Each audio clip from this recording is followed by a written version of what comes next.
Hey internet people, I've been riding this bike around a couple times the past few days and I noticed that it's got a couple issues that we need to address today.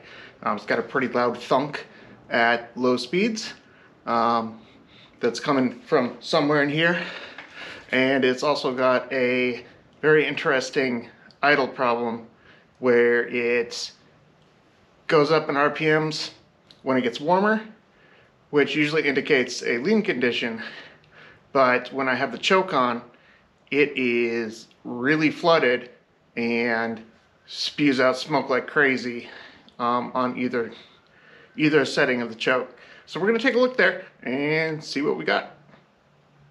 I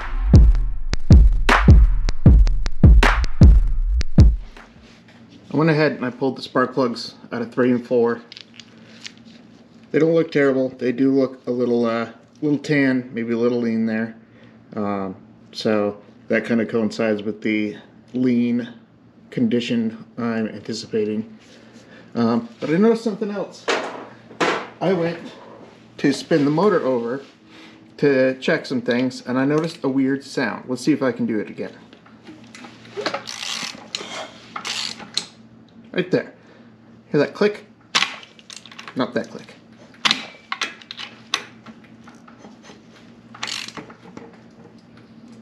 Oh, I can't even get to spin over anymore. It sounded like a valve shim popped off or something. So we're going to have to check that out. I also noticed that the cam chain tensioner was not tightened down. That will definitely cause some problems too. So we're going to go ahead, take this back off, and double check everything up in here.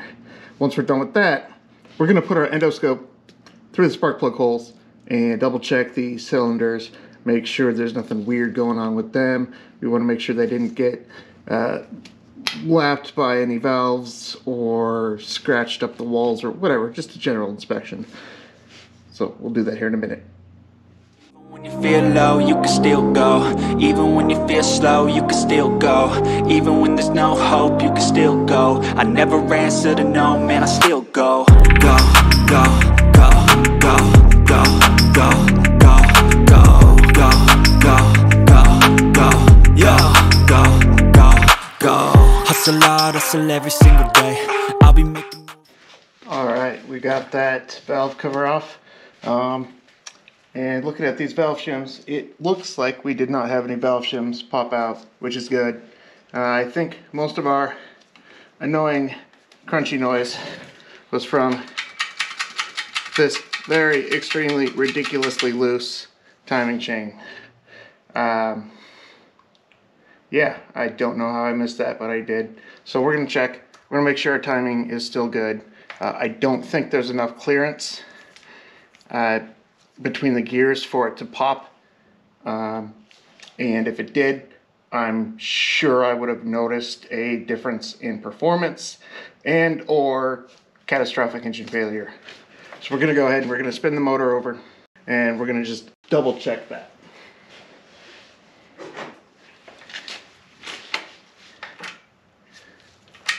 Yeah.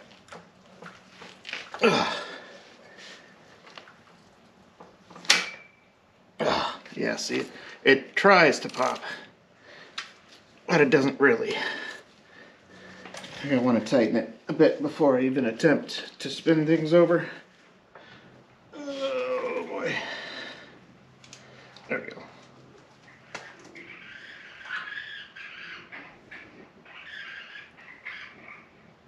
We have raccoons. Don't mind them.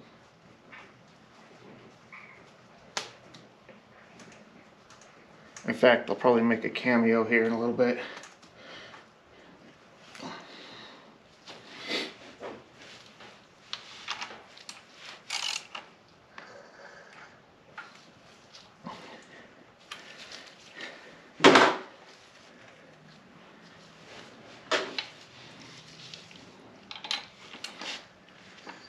Alright, there we go. That's tighter. Let's get this guy lined up here.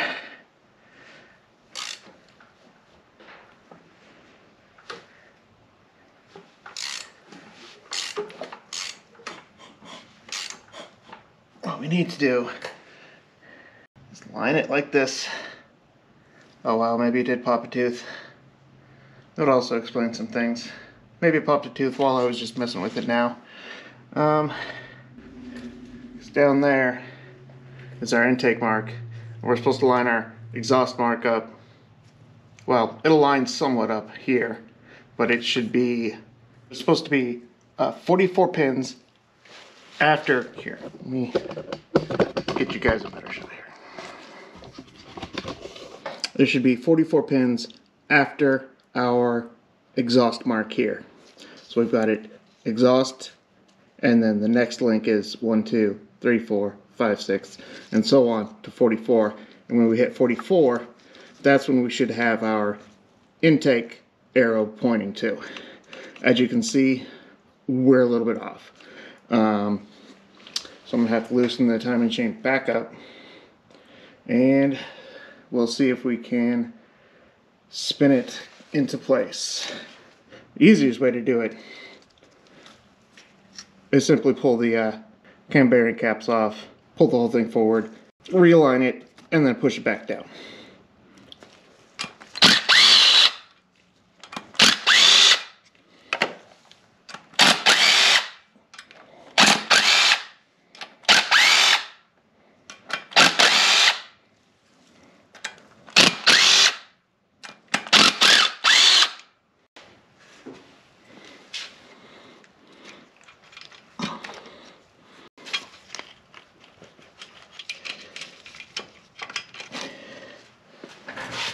Okay, so let's count our pins here.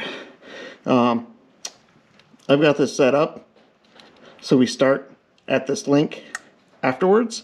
So we just count links by 2. So 2, 4, 6, 8, 10, 12, 14, 16, 18, 20, 2, 4, 6, 8, 30, 2, 4, 6, 8, 40, 2, 4. Okay, so let's pop it down. I think we gotta do one more.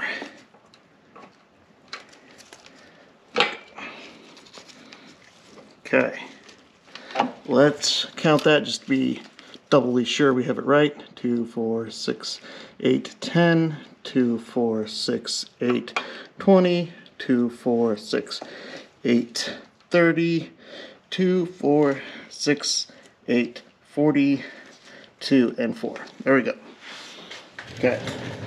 Now our timing is back to accurate. Once we get this fixed, we'll want to go through and check how it idles again. With the timing being off, things don't run right. And even if it hadn't jumped with it being loose like this, that allows just enough of a degree off that can cause problems.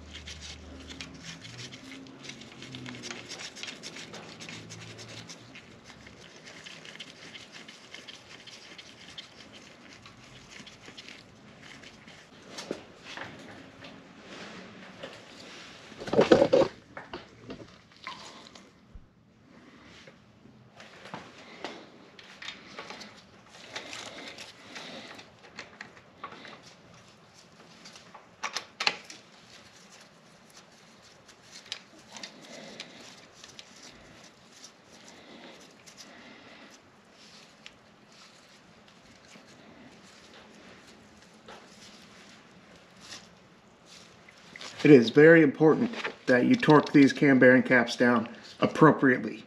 And unfortunately, if you're doing that and you're following this particular service manual, there's an egregious error in here.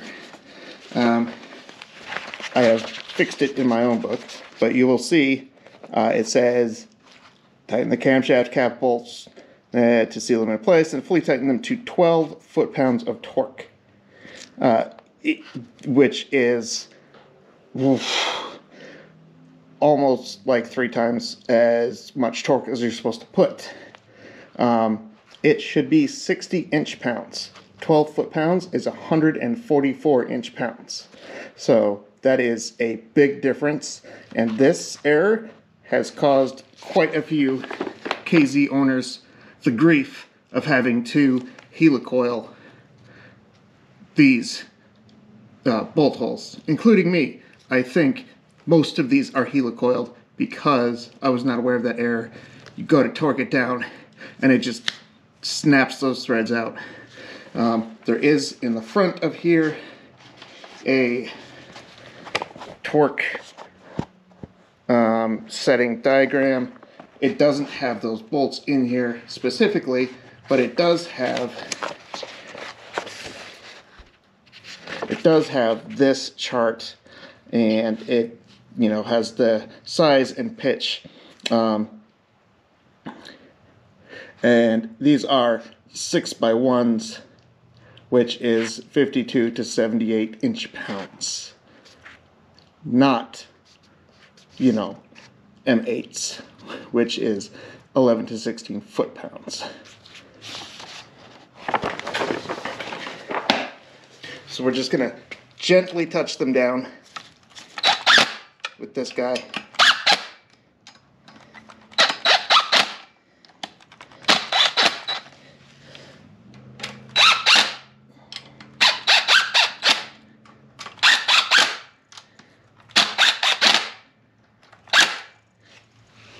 And we're gonna get our torque wrench, set it to 60 inch-pounds, not 144.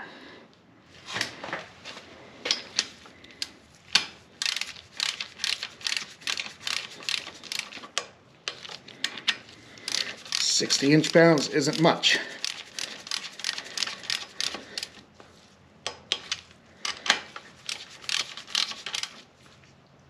Click. It feels like, click, you have more to go, but you really don't.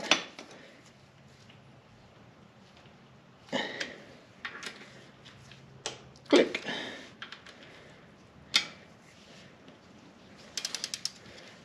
Click. Click.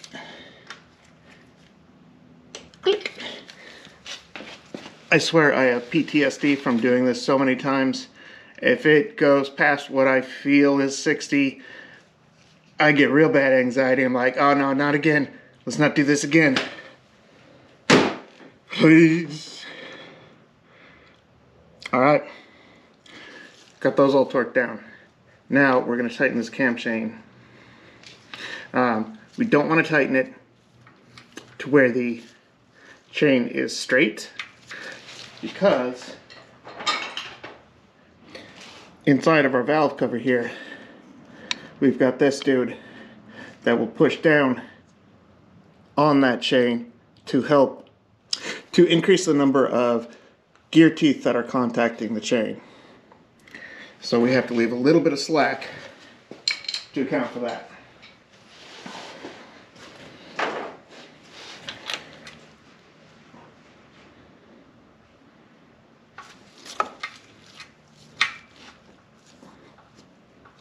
Okay, so get that somewhat tight. That should loosen it down here.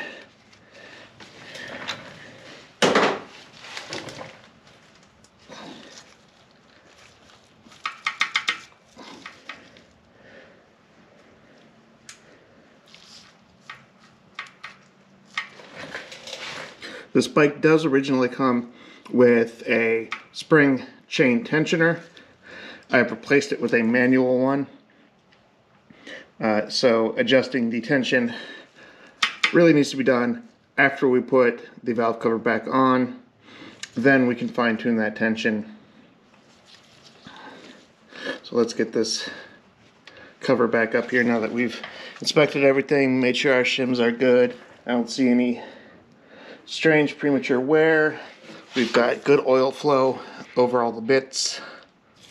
I do remember that I need to helicoil this guy, so we're going to do that before we put this valve cover back on. I think there's another one on that other side we got to do too, because it just slides right up and down in there. Let's get this gasket up out of the way. and we'll grab the helicoil stuff. If y'all have never done a helicoil, this is basically the little guy that we are going to be installing up in there. Get you a little wider view here. It is exactly what it says. It's a helical coil of new thread stuff. So what we'll have to do is actually drill this out, tap it with a special tap that is the size of the helicoil, and then we go ahead and just spin it on in there. One thing we want to make sure we don't do is go all the way through. So this thing is just long enough to replace basically the entire thread body here. So we'll go almost to the bottom with this guy. I'm gonna go ahead and shove this rag in the way here if I can. That way we don't have to worry about stuff getting down in there. Last thing we need is a bunch of little metal bits in the motor. Okay, this is the drill bit provided by the company. That is perfect for the tap. We're just going to drill those little threads out. Nice and easy, like.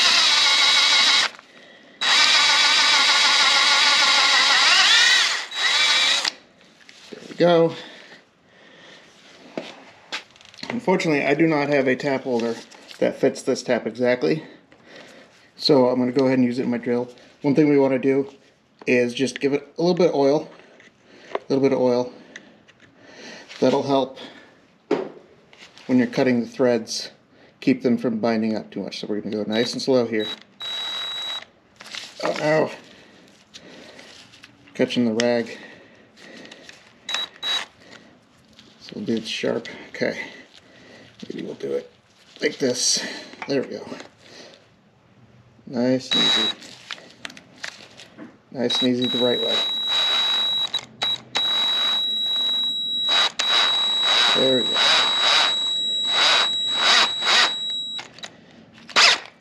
Oop. Alright. Go through. And back out.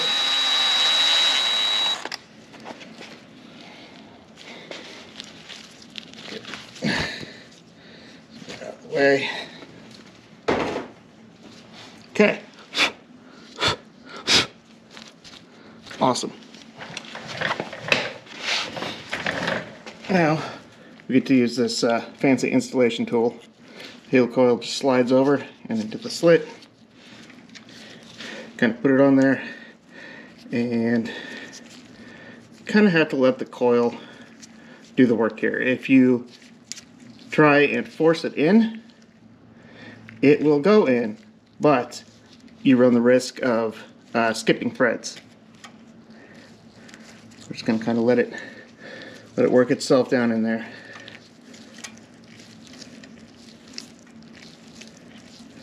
Nice and easy.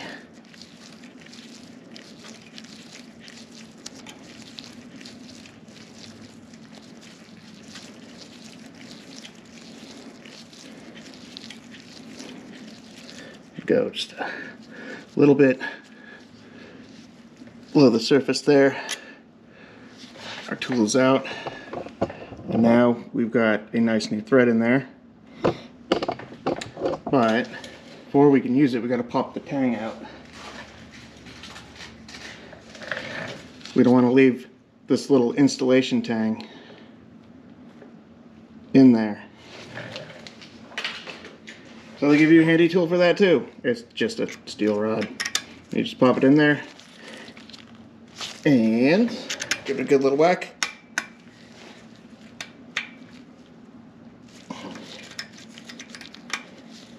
And you're good to go. Now our bolt that goes in there has something to grip into, and this helicoil will give it, this may actually make it stronger than the stock because it's got a wider tooth than the original M6x1, that steel is stronger, so it's going to give it a better grip. The helicoil itself will have a better grip within the aluminum, and then since we're going stainless steel into a stainless steel helicoil, you're going to have excellent grip there.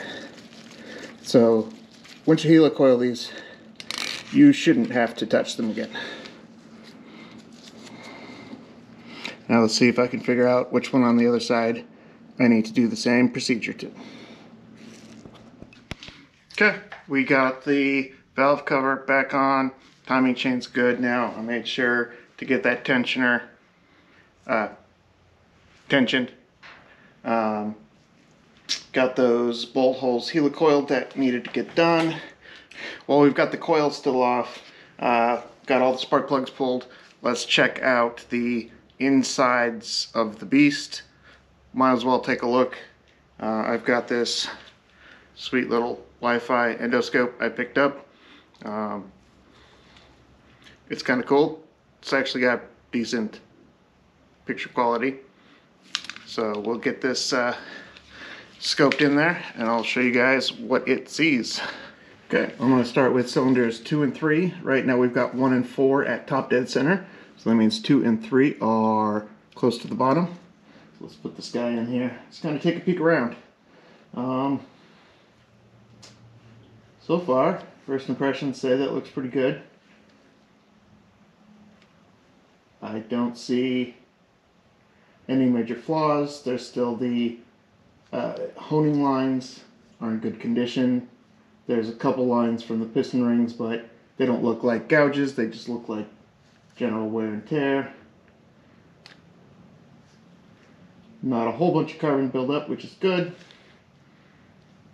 I'd say number 3 looks good. Let's pop over to 2.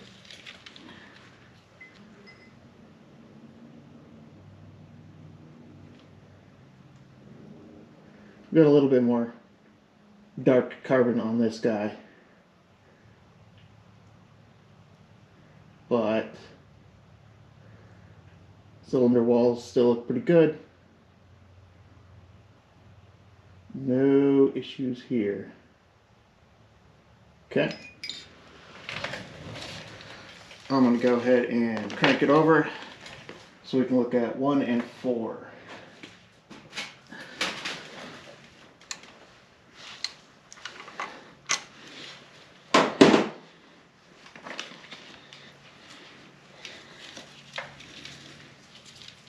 Alright, let's take a look in number 1 over here.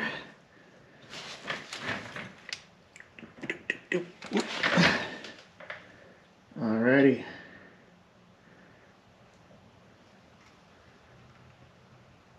I'd say she looks pretty good.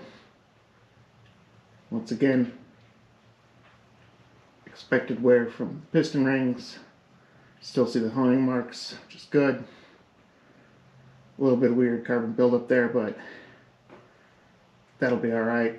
That's probably just from, you know, tuning, getting it too rich, too lean, just playing with the settings. Alright, let's check out 4.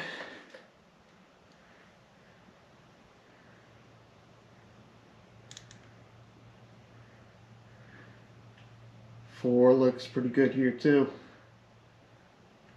Nothing egregious sticks out.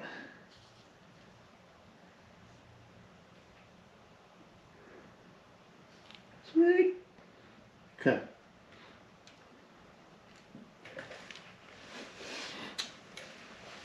I want to try something else here. This little guy came with some accessories. So I want to see if we can check out the valves. Okay. I got my little mirror attachment on here. It's kind of neat. Let's see how well it works in here for looking at the valves. Spinny, spinny. Alright. There we go. You can see our exhaust valve here is open. You can see our new brass seals up in there. That's nice. And if we spin the other way,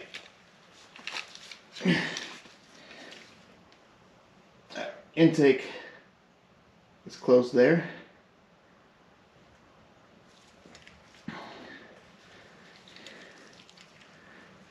So back it up a second. And let's for fun watch these valves move as we turn the motor over. There we go. Nice and good seal on that one.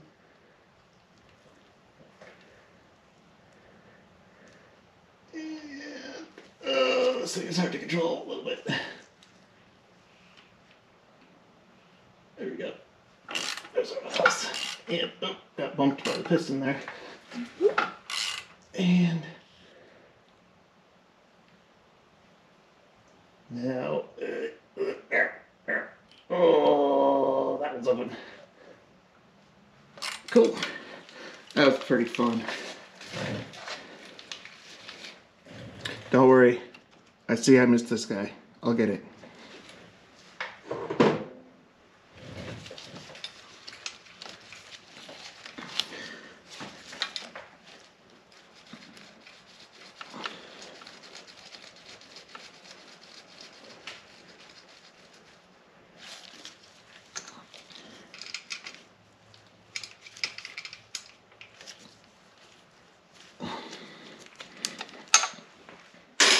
Okay, get these coils put back up, and we'll see how it sounds when I turn it over. Okay, we're just gonna turn it over real quick. It'll probably start, or at least try to, because there's still some gas in the carbs, but it'll be fine.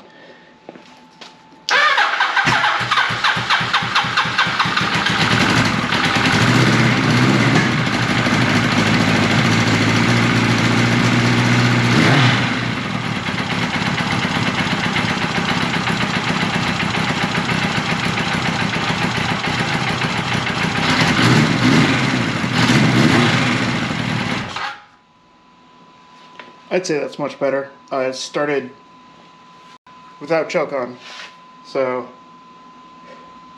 I'd say that's pretty good. I should open the garage door before I get all wacky in here.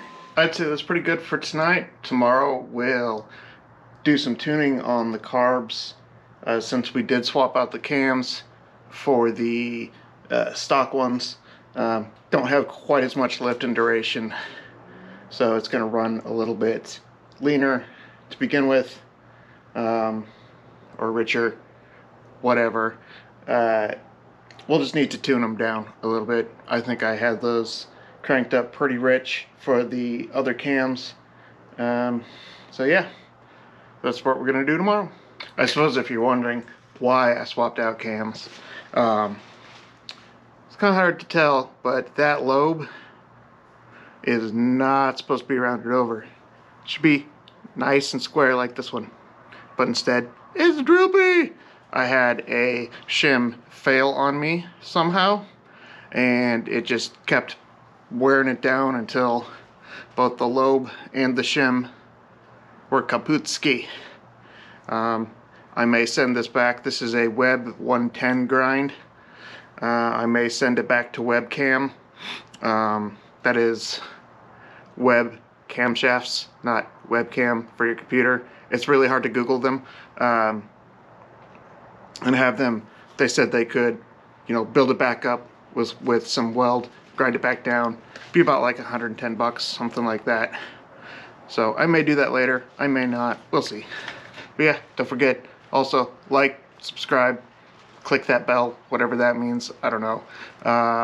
And share with your homies. Maybe they'd like to see this too. So, later.